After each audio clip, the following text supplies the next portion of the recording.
Hello, so at this time I've checked out for my hotel and my driver is in, so it's time for us to do a Paris city tour. Yes, so as you can see, I'm in the bus with the driver taking me out to see how Paris city also goes like. So join me as I meet my tour guide who will show me around and tell me the history about France, Paris. Then I'll move on to the next location. Enjoy the city tour with me here. Peace out. One love. So the Champs-Élysées used to be a royal driveway, a royal road from the Louvre towards the outskirts of the city. And after the French Revolution, once again, but especially during the 19th century, it was developed into a classic wide avenue. And then later became one of the most famous places in the world, especially for business. A lot of commercial spaces here. The most famous one is the one on your right hand side. Take a look. So this is the Fashion Paris that we are about to see. Right hand side is the central Louis Vuitton store in the world.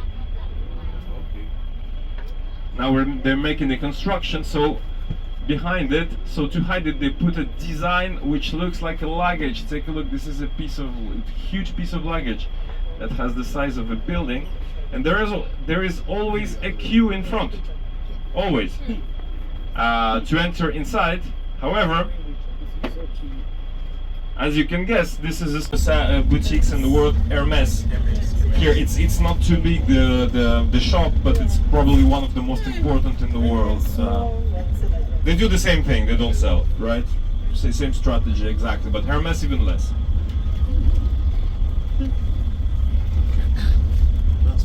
So we're entering in a neighborhood called the Golden Triangle, here near the Champs-Élysées, which are on the right. So the Champs-Élysées, the structure of the Champs-Élysées itself, take a look. Well, Golden Triangle, why? 5-star hotels everywhere. The Four Seasons here. A lot of restaurants here. Trocadero Square with a view on the Eiffel Tower. Left hand side, we're passing the Modern Art Museum and the Tokyo Palace. This is one of the most important places during the Paris Fashion Week, which happens 4 times a year. The Fashion Week happens here usually, and we're entering a neighborhood called the 16 now. We change in numbers, however, they have the same prestige. And this neighborhood is usually a neighborhood of embassies. I know you guys from Ghana probably, so I'm not too sure where the Ghana embassy is, but there is a chance that it's somewhere nearby us on our right hand side, probably.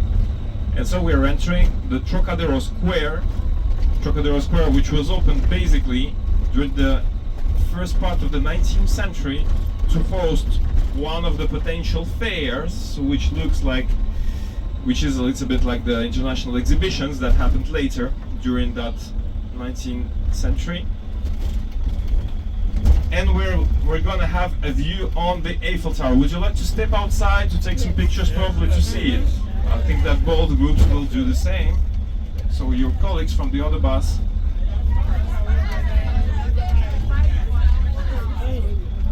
Oh, here they are. It was a very important thing. So here is the entrance of the tunnel where Lady Diana has crashed. Here, left hand side. We're passing it. You can see inside it from here. And now we're entering on the River Seine, and we will be crossing from the right bank when we are now to the left bank in order to visit the House of the Invalids. I will explain you what it is.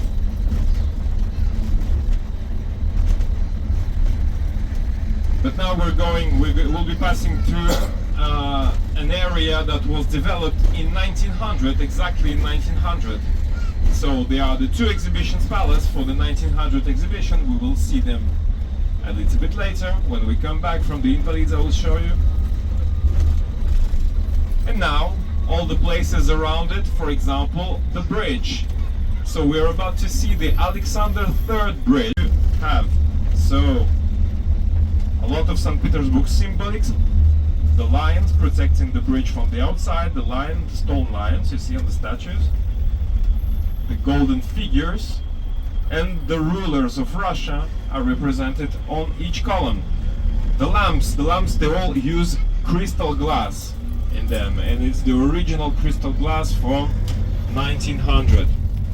And the Tsar, the Tsars were the kings basically in Russia. So the last Tsar of Russia, Nicholas II, came here to put the very first stone himself here, 17 years before the revolution.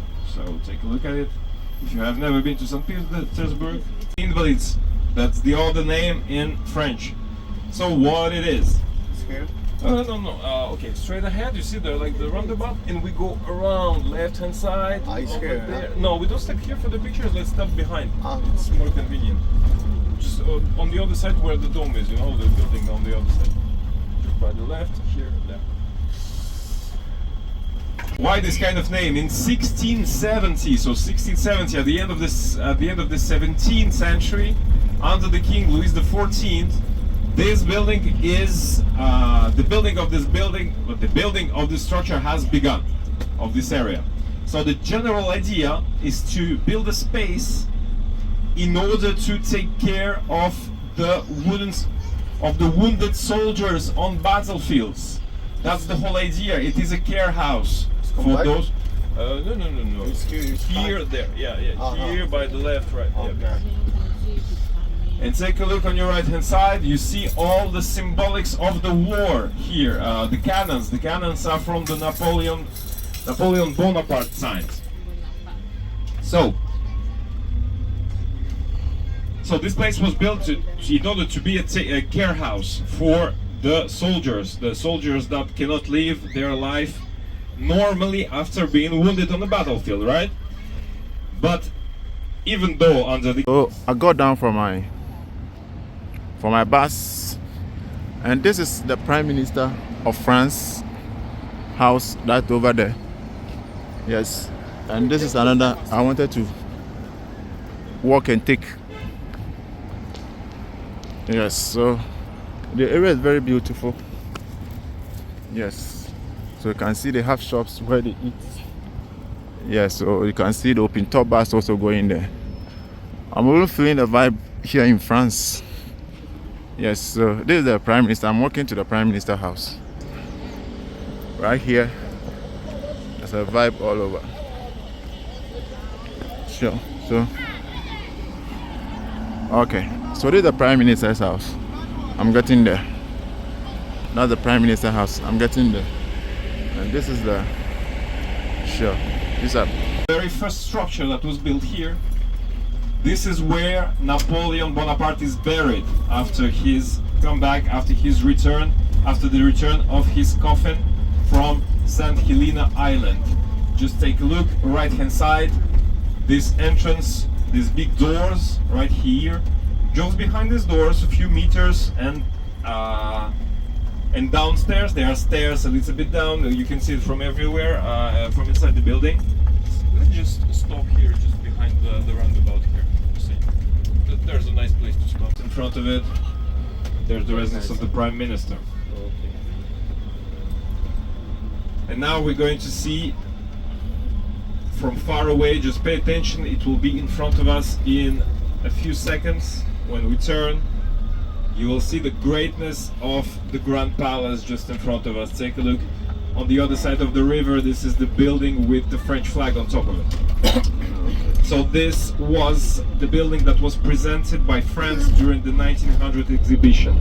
And this place has hosted the whole 1900 exhibition.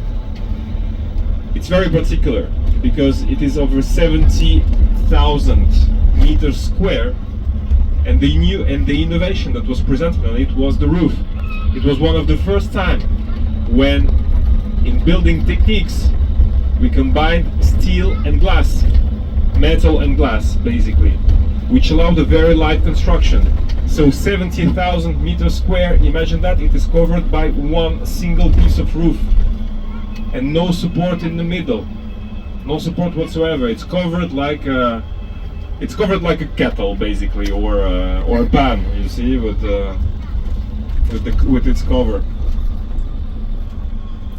And all this because the structure is very light. However, this whole roof itself, which is surprising, is heavier than the Eiffel Tower. Okay. Does it mean that this is heavy, or does it mean that the Eiffel Tower is super light? This is the question. You see, that means that the Eiffel Tower is super light. Actually, that's the idea. But it is used now as a museum of fine arts, and it's one of the most beautiful places in Paris, especially the inside. The inside garden of the small palace is one of the most magical places in Paris. If you ever happen to have free time and pass by here, so for 150 years now, the head of state of France lives here. And in front of us lies the most important square of Paris. We will not stop here. Can we just drive around the obelisk? And then we go... Madeleine Benelux, yeah, exactly. This is where all the public executions took place. There were so many of them that the square was soaked in blood at some point and was renamed into the square La Concorde. La Concorde means agreement, end of terror, right? So the years of terror of the French Revolution were happening here. And this is where exactly were decapitated the last king of France, Louis XVI, and Marie Antoinette. This is